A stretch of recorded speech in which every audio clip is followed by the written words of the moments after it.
Pada suatu hari yang cerah di kota Baghdad, Abu Nawas sedang duduk santai di bawah pohon kurma. Ia mengisap pipa kecilnya sambil mengamati hiruk-pikuk pasar yang ramai.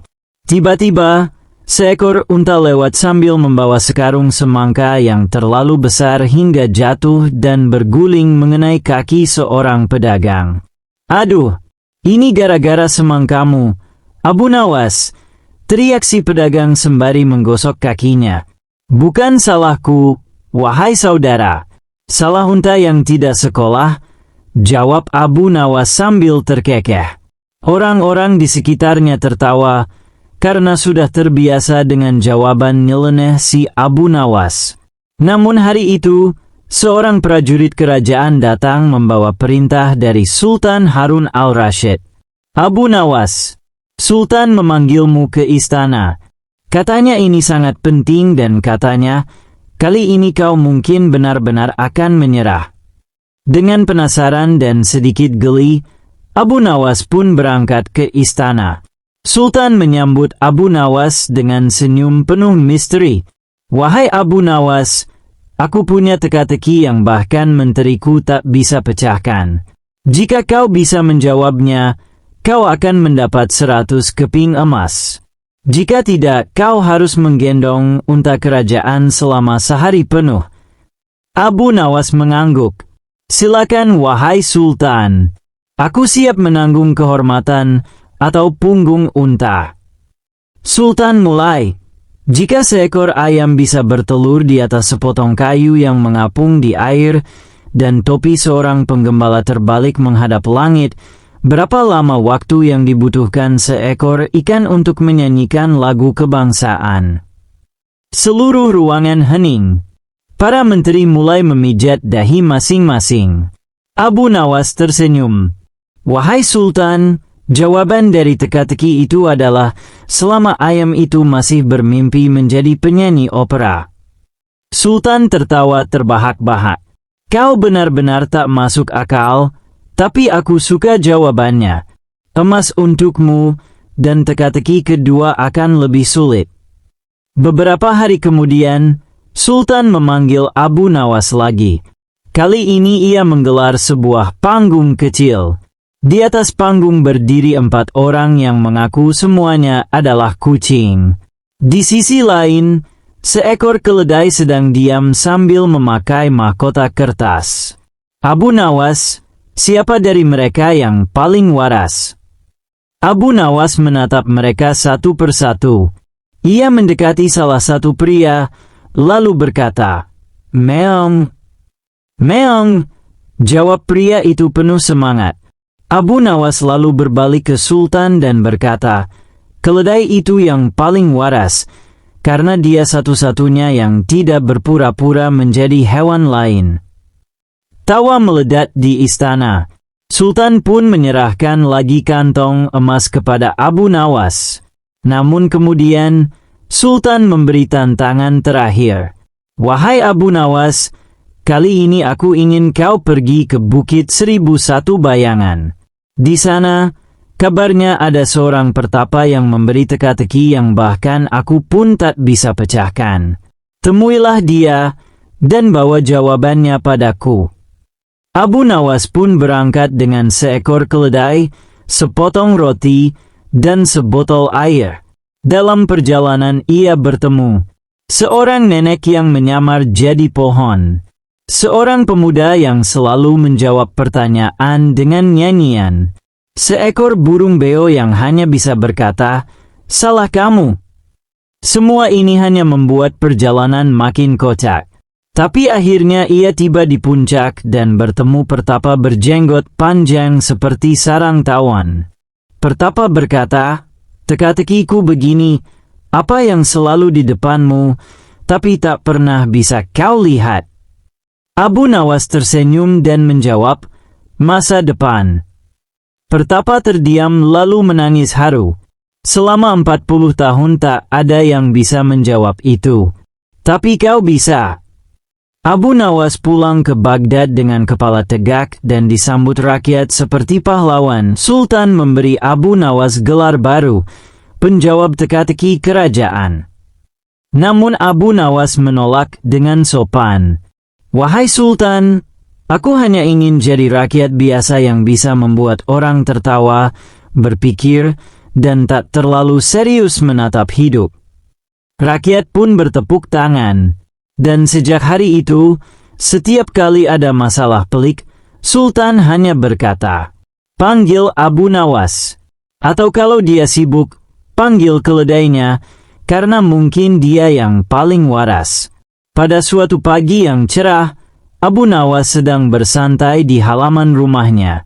Ia duduk di atas tikar, ditemani secangkir teh hangat dan seekor kucing hitam yang mendengkur nyaman di pangkuannya. Suasana tenang itu tiba-tiba pecah oleh kedatangan seorang utusan kerajaan. "Abu Nawas!" seru utusan itu tergesa-gesa. "Paduka Raja memanggilmu ke istana. Ada masalah besar." Abu Nawas menyipitkan mata. "Masalah besar?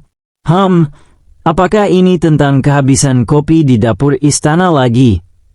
"Lebih dari itu, Tuan. Ini tentang sumur gaib di tengah hutan larangan yang katanya menghilang dan muncul sendiri." Abu Nawas mengelus jenggotnya. "Ah, sumur yang malu-malu. Baiklah, mari kita berangkat." Setibanya di istana, Raja Harun ar-Rasyid terlihat gusar. Ia berjalan mondar-mandir seperti ayam kehilangan induk. "Abu Nawas," kata sang raja, "kau harus bantu aku. Ada laporan dari rakyat bahwa sumur suci yang biasa digunakan untuk menyembuhkan penyakit tiba-tiba menghilang. Lalu muncul kembali di tempat yang berbeda. Bahkan, ada yang mengatakan mendengar suara tawa dari dalam sumur." Abu Nawas mengerutkan dahi. Suara tawa dari dalam sumur? Mungkin sumurnya sedang menonton sandiwara jenaka. "Jangan bercanda, Abu Nawas. Ini serius." Abu Nawas tersenyum. "Maaf, Paduka, tapi kadang humor bisa mengusir rasa takut. Baiklah, aku akan selidiki sumur itu." Abu Nawas membawa serta 3 barang, tongkat kayu, karung goni, dan seekor ayam jago. Ketika ditanya pengawalnya mengapa membawa ayam, ia menjawab, kalau sumurnya memang gaib, siapa tahu ayam ini bisa diajak ngobrol dengannya. Perjalanan menuju hutan larangan penuh tantangan. Mereka melewati rawa berkabut, pohon-pohon yang tampak seperti menatap, dan burung-burung yang berkicau dalam bahasa yang mirip bahasa manusia. "Aku merasa diawasi," kata pengawal. "Itu karena kamu sedang dilihat," jawab Abu Nawas. "Tapi tenang saja, kita datang bukan untuk mencuri, hanya untuk menyapa sumur yang suka berpindah tempat." Tiba-tiba, mereka dihentikan oleh seorang lelaki tua berjanggut panjang yang tampak seperti keluar dari kitab kuno. "Siapa kalian yang berani masuk ke wilayah sumur gaib?" Suaranya berat, seperti guruh. "Aku Abu Nawas. Kami hanya ingin berbincang dengan sumur," katanya dia sering tertawa. "Aku penasaran, lelucon siapa yang dia dengar?" Penjaga sumur itu melotot, lalu tertawa. "Hahaha, sudah lama tak ada manusia yang berani mengolok sumur ini. Baiklah, kau boleh masuk, tapi ada syaratnya." "Syarat?" Abu Nawas mendekat. "Apa itu?" "Haruskah aku mengalahkanmu dalam lomba guling-guling di lumpur?" "Tidak. Kau harus menjawab 3 teka-teki mistis. Jika gagal, kau akan menjadi air sumur selama 100 tahun." Abu Nawas menoleh ke ayam jagonya. "Kau dengar itu? Kalau aku gagal, kau yang bertanggung jawab menjaga rumah." Penjaga sumur mengangkat tongkatnya. Angin tiba-tiba berputar di sekeliling mereka, dan kabut tipis muncul dari tanah. Suasana menjadi hening. Lalu, dengan suara berat ia berkata, "Teka-teki pertama. Aku tidak bisa disentuh, tapi selalu terasa. Aku tidak bisa dilihat, tapi sering didengar. Aku datang dari hati, tapi bisa merusak dunia. Apakah aku? Abu Nawas mengusap jenggotnya. Aku tahu jawabannya, katanya sambil tersenyum. Itu kemarahan. Penjaga sumur mengangguk pelan. Benar, tapi dua lagi masih menunggumu. Malam itu, istana terguncang oleh teriakan penasehat kerajaan, Tuan Mahfuz. Ia berlari di lorong sambil mengenakan jubah tidur dan topi tidur berbentuk ayam. Raja, Raja, aku melihat pasar yang terbakar dan wajahku sendiri di dalam topeng emas, teriaknya.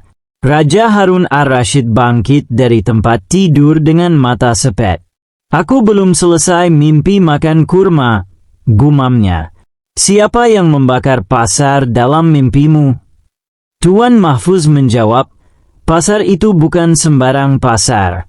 Ia muncul hanya saat bulan purnama, dan mereka menjual mimpi, suara tangis, bahkan bayangan manusia. Raja langsung memanggil orang satu-satunya yang lebih aneh dari pasar itu. Abu Nawas. Abu Nawas datang pagi harinya dengan topi miring dan membawa semangka. Kenapa bawa semangka? Tanya Raja. Karena siapa tahu pasar itu lapar, jawab Abu Nawas. Apa masalahnya kali ini? Setelah mendengar cerita tentang pasar gaib, Abu Nawas mengangguk perlahan. Aku pernah dengar legenda tentang pasar akar dunia. Pasar yang muncul hanya saat purnama penuh ketiga dan menjual barang-barang dari dunia mimpi dan kutukan. Tapi, kenapa penasehat Mahfuz melihat wajahnya dalam topeng? Tuan Mahfuz gemetar. Aku takut itu adalah tanda bahwa aku akan diambil oleh pasar itu. Abu Nawas tersenyum. Tenang, kalau memang wajahmu cocok jadi topeng, berarti kau cukup memesona. Malam berikutnya, saat purnama penuh menyinari kota, Abu Nawas berjalan ke luar gerbang Baghdad.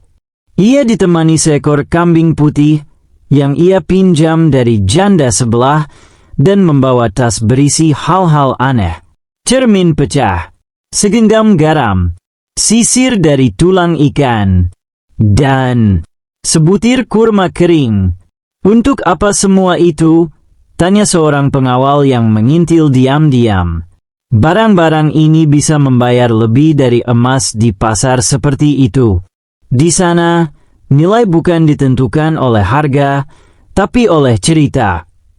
Tak lama, tanah bergetar, kabut ungu muncul, dan di depan Abu Nawas, muncullah gerbang melengkung bertuliskan dalam aksara kuno. Pasar itu sibuk, tetapi aneh.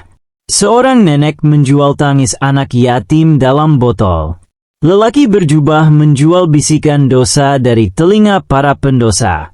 Di satu sudut, sepasang kucing bicara sedang menawar harga mimpi mantan pacar. Abu Nawas melangkah ringan sambil bersiul. Ia menawarkan cermin pecah ke penjaga toko kebijaksanaan dan menukar garam dengan kalimat bijak dari jin tua. Tiba-tiba, ia dihampiri oleh sosok tinggi berjubah hitam tanpa wajah. Kau, manusia, katanya. Mengapa kau datang? Aku datang karena seseorang melihat wajahnya di dalam topeng. Dan aku penasaran kenapa bukan wajahku. Sosok itu menatap lama, lalu memberi isyarat di dalam paviliun merah tua. Abu Nawas disuguhi ratusan topeng, masing-masing berwajah manusia berbeda. Ini wajah-wajah pengunjung yang tidak bisa keluar, kata sosok itu. Siapa yang wajahnya muncul di topeng akan tinggal di sini selamanya. Lalu muncullah topeng yang mirip penasehat Mahfuz. Ah, wajah sahabatku. Kenapa ia jadi koleksi? Karena ia berbohong pada mimpinya. Ia ingin jadi raja, tapi tak pernah mengakuinya. Pasar menangkap itu. Abu Nawas tersenyum. Kalau begitu bagaimana kalau aku tukar topeng itu dengan wajahku sendiri? Semua penghuni pasar terdiam. Menukar wajah sendiri? Itu artinya, Abu Nawas akan meninggalkan identitasnya. Ia akan dikenal sebagai orang lain. Ia akan jadi siapapun selain dirinya sendiri. Kalau wajahku jadi topeng, kata Abu Nawas, maka tak akan ada lagi Abu Nawas. Dan kalau aku bukan Abu Nawas, maka tak ada yang bisa menipumu, bukan? Sosok itu marah. Kau main-main dengan aturan pasar. Aku tidak main-main. Aku hanya lebih lucu dari peraturan. Abu Nawas ditantang oleh pasar, adu jenaka melawan penjaga pasar, makhluk tertua yang pernah menertawakan kesedihan. Jika tawa Abu Nawas mampu membuat penjaga tertawa, ia bebas. Jika gagal, ia akan jadi penghibur selamanya di pasar. Abu Nawas maju, berdiri di atas meja, dan berkata, 3 jin masuk ke warung kopi. Satu bilang, aku bisa terbang. Satu bilang, aku bisa membaca pikiran. Dan satu lagi bilang, aku bisa memahami wanita. 2 pertama ditertawakan, yang terakhir dikerumuni polisi sihir karena terlalu berbohong. Penjaga pasar menahan tawa. Abu Nawas lanjut, kenapa setan gak pernah main catur? Karena tiap kali melangkah, dia terkutuk. Penjaga mulai cekikikan. Lalu Abu Nawas melontarkan satu kalimat terakhir. Aku ke pasar ini karena dibilang jual mimpi. Tapi aku sadar mimpiku terlalu murah. Karena ternyata yang mahal itu kenyataan. Penjaga pasar pun tertawa terbahak-bahak hingga tanduknya copot. Tiba-tiba, seluruh pasar mulai hancur pelan-pelan. Abu Nawas berlari membawa topeng penasehat Mahfuz, dan tepat sebelum semuanya lenyap, ia menoleh dan berkata, kalau nanti buka lagi, pasang tulisan, tertawa adalah mata uang tertinggi. Kabut hilang, tanah tenang.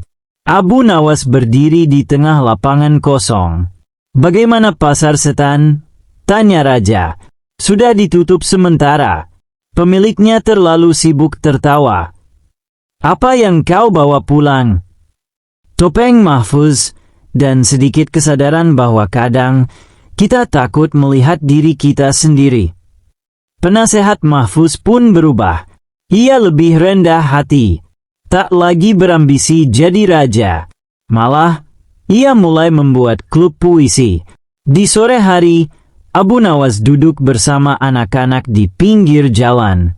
Ia mengajarkan, keadaan yang paling menakutkan bukan hantu, jin, atau pasar gaib, tapi bayangan kita sendiri.